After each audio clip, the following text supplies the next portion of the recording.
Okay, holding the guitar. You might notice that I'll hold the guitar on my left leg. Many people use it on the right leg. That's a good, comfortable position, and I'll use this a lot of times myself. I use the left leg. It's more like a classical position, especially if I had something underneath my foot there. This is where the guitar is when I have the strap on, when I'm standing up. So I prefer it in this position. Now, about holding the guitar, let's go to the neck. Let's go to the left hand. And what you want to do is you want to make sure your palm is not on the guitar, because then your fingers are facing up. You don't want your thumb up here either.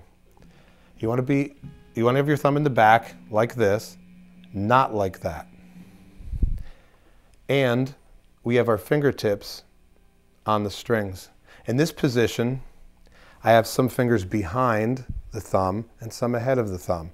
This way I'm not stretching too far with my pinky. Now, when I'm playing a note, I want to make sure I'm right behind the fret. So let's take a look at the right hand so we know how to use the pick, and then we could start working with the left hand.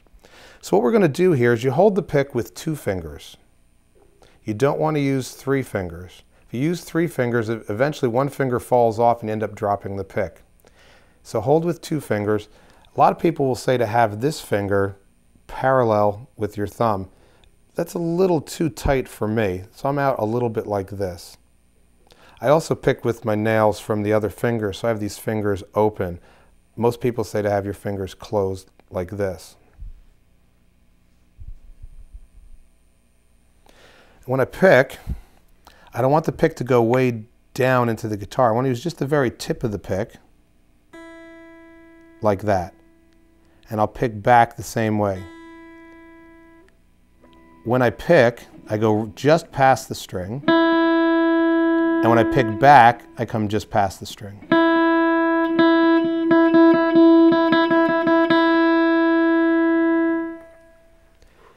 Now let's put this together. Let's use the left hand. If I want to play at the 1st fret, I have my index finger, my pointer, just behind the fret. If I'm too far back, it buzzes. If I'm too far up, it gets muted. If I'm right behind, I can also reach some of the other frets. When I play this 1st fret, I've got my other fingers hovering over the frets, hovering over the strings, because I don't want to be back here. If I'm back here, it takes a long time to get from there to here to play the next note. So my fingers are here, hovering over the strings.